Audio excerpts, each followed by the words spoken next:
Correct. அதுக்காக இது எல்லாத்தையும் ஒரு நிறைய அங்கங்கே இருந்ததை கம்பைல் பண்ணோம் சார். எங்களுக்குன்னு ஒன்று வேணும், எனக்குன்னு என்னோட ஸ்டைலுக்கு வேணும்னு சொல்லிட்டு எல்லாத்தையும் கம்பைல் பண்ணோம். இது ரொம்ப எனக்கு பிடிச்ச விஷயம். நானும் கிளாஸில் அடிக்கடி எல்லாருக்கிட்டையும் சொல்லுவேன். இப்போ நீங்கள் சொன்னீங்க இல்லையா, அவங்க நோட்ஸு இவங்க நோட்ஸு நிறைய நோட்ஸ் நான் வாங்கினேன், கலெக்ட் பண்ணேன்.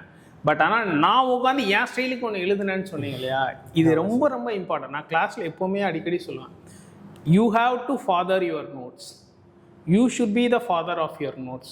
நீ எத்தனை நோட்ஸ், என்ன பிடிஎஃப், எத்தனை புக்ஸ்னா எடுத்துக்கோ, ஆனால் நீ உட்காந்து மெனக்கெட்டு கை வச்சு எழுதி படிக்கணும்ப்பா அப்படின்னு நான் எப்போவுமே கிளாஸில் ஸ்ட்ரெஸ் பண்ணுவேன். அண்ட் அந்த ஒரு விஷயத்த நீங்கள் கரெக்டாக சொன்னீங்க. நீங்கள் இவ்வளோ பேர் சப்ளிமெண்ட்ரி மெட்டீரியல் நோட்ஸ் கலெக்ட் பண்ணேன் அப்படின்னீங்க. பட் ஆனால் நீங்கள் ஒரு விஷயம் சொன்னீங்களா, உங்கள் ஸ்டைலுக்கு ஏற்ற மாதிரி நான் எழுதிக்கிட்டேன், ஏன்னா அதுதான் எனக்கு வேணும்னு சொன்னீங்களா.